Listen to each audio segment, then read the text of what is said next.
Quem não gosta de ficção científica? Eu adoro. E hoje eu vou falar de um filme que pega no meu coração porque eu assisti quando eu tinha uns 9 anos de idade, né? Foi numa festa em um hotel. Meus pais pararam, eu conheci alguns amigos ali.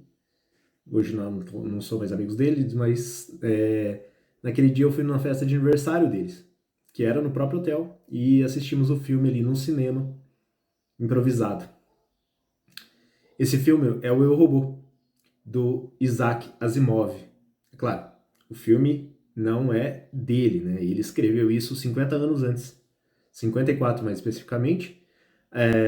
Em 1950 ele escreveu esse livro, onde ele aborda ali o limite e também como seria uma inteligência artificial generalista e uma inteligência artificial individual. Apesar de uma adaptação, eu achei ele bom. Na época foi um grande filme, e nesse filme apresenta ali de forma muito clara a crítica que Isaac Asimov efetua ao sistema comunista, ou melhor, sistema soviético socialista, né? O Isaac Asimov é russo e ele vivenciou muito dessas coisas que aconteceu na antiga União Soviética.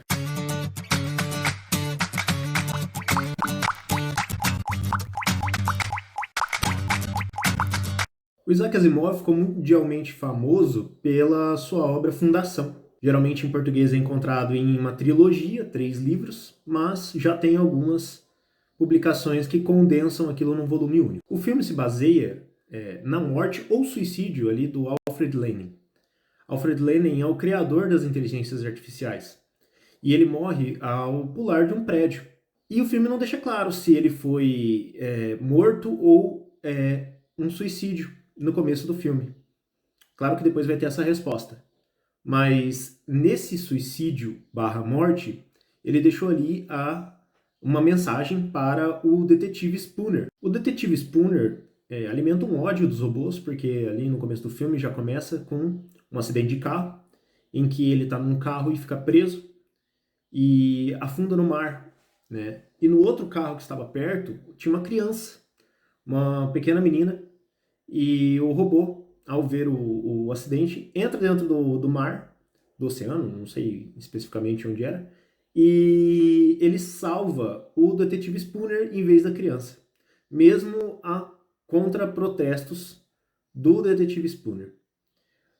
O que o robô fez ali foi basicamente um cálculo que prevê que o Spooner tinha mais chance de sobreviver do que a menina, e o robô fez aquela escolha. O que causa na gente uma estranheza e uma repugnância, porque se você fizer uma pesquisa para um grande número de pessoas, você vai encontrar as pessoas escolhendo salvar a criança em vez do adulto. Mas se a gente for analisar de uma forma pragmática, de uma forma lógica, salvar quem tem mais chance de sobreviver é muito mais eficiente. Mas e se a gente quiser ali programar a máquina com certos sentimentos da gente, de proteção das crianças e tal? Será que a gente deveria fazer isso? Ou melhor, será que a gente consegue programar a máquina a decidir de forma sentimental como seres humanos decidem? É uma boa questão. Essa é uma boa questão, mas não é a questão que eu vou responder aqui nesse vídeo. A gente deixa isso para o próximo vídeo. Aqui a gente vai falar do quê? Da influência da União Soviética dentro do livro do Isaac Asimov, e mais especificamente aqui do filme, né? Cerca da metade do filme, o detetive Spooner tem um diálogo com a doutora Susan. E eles estão descendo o elevador, sai do elevador, e ele olha a queda que o Dr. Alfred Lenin sofreu. E já percebeu que ele já não tinha mais nenhum corpo, e ele fala o seguinte: nossa, vocês limpam as coisas rápidas aqui. E ele fala, não é para tanto. Um velho apodrecendo no saguão não é muito legal. E a doutora Susan explode com ele e fala assim: o Lenin é tudo aqui. Isso é uma referência a como os russos lidam com Alfred Lenin, aqui na história do Eu, Robô, escrito por Isaac Asimov, é uma referência a Vladimir Lenin, que é um dos idealizadores da Revolução Soviética lá na Rússia. Não só na Rússia, depois veio a ter vários outros países juntos, mas a princípio na Rússia. E demonstra também que um certo tipo de sarcasmo, né? Porque o Vladimir Lenin, quando ele morreu, demorou muito para ter o seu velório e embalsamaram o seu corpo. Ele é exposto constantemente em praça pública, né? Não na praça especificamente, num saguão dentro da Praça Vermelha, em Moscou. E constantemente ele é reembalsamado para conseguir manter a sua aparência de vivo ainda, né? E fica ali em exposição para todo mundo. Então, o filme faz essa referência. Aqui encontra-se uma notícia demonstrando como que eles fazem isso. O título da notícia é Múmia de um Revolucionário.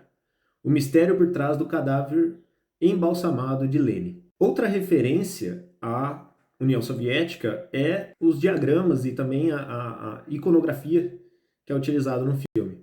Você vê isso na empresa que Lenin criou, e olha só, Lenin criou a Revolução Socialista. Vemos ali a mesma grafia da USR perto da grafia da União das Repúblicas Soviéticas Socialistas. Apesar da iconografia ter referências, a gente tem ali o discurso também. Vários momentos tem alguns discursos que remetem ao jeito de pensar soviético. Um deles é a inteligência artificial generalista, que é o nome dela é Vicky no filme. No filme, a Vicky fala várias vezes que a lógica dela é inegável. Ela fala também que ela sabe o que é certo para os seres humanos não têm condição de saber o que é certo para eles.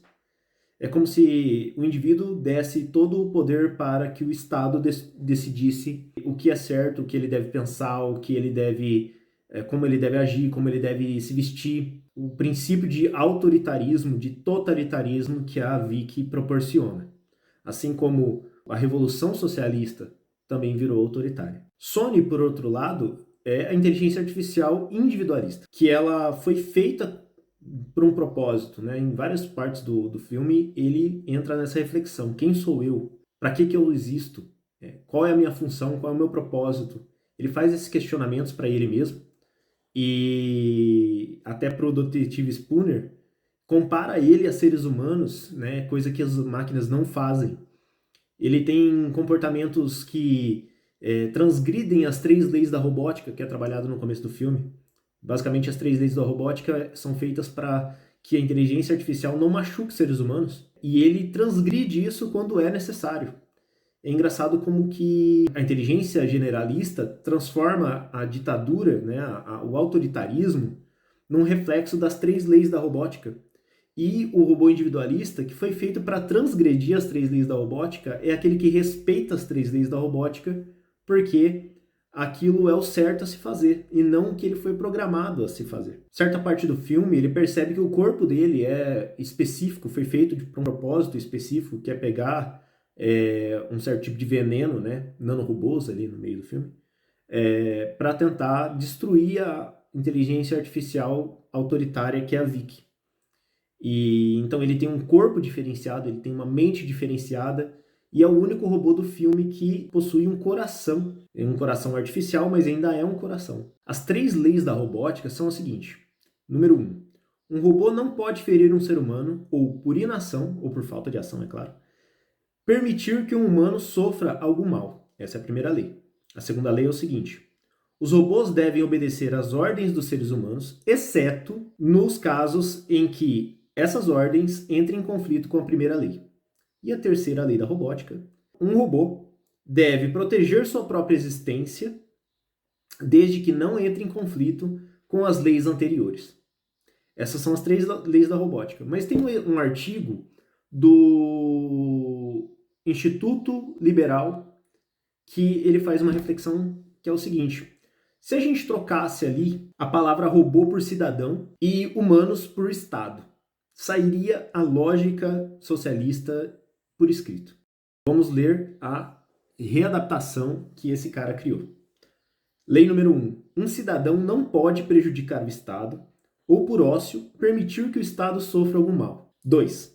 O cidadão deve obedecer às ordens que lhe sejam dadas pelo Estado. 3. O cidadão deve proteger sua própria existência desde que tal proteção não entre em conflito com a primeira e a segunda lei. Então, basicamente o inverso feito para os seres humanos, né? Então, a gente pode adaptar toda a teoria ali à lógica socialista.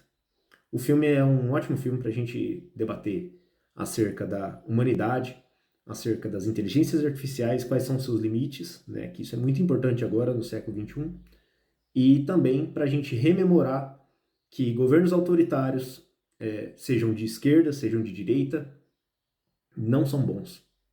Massacram a população, não têm respeito pela dignidade humana e também tiram a vontade e a liberdade de existir e ser quem realmente somos. Para finalizar, fica aí a dica para vocês, tem uma nova série no Apple TV que é baseada em cima da fundação do Isaac Asimov e é muito boa, já assisti, excelente. Em té.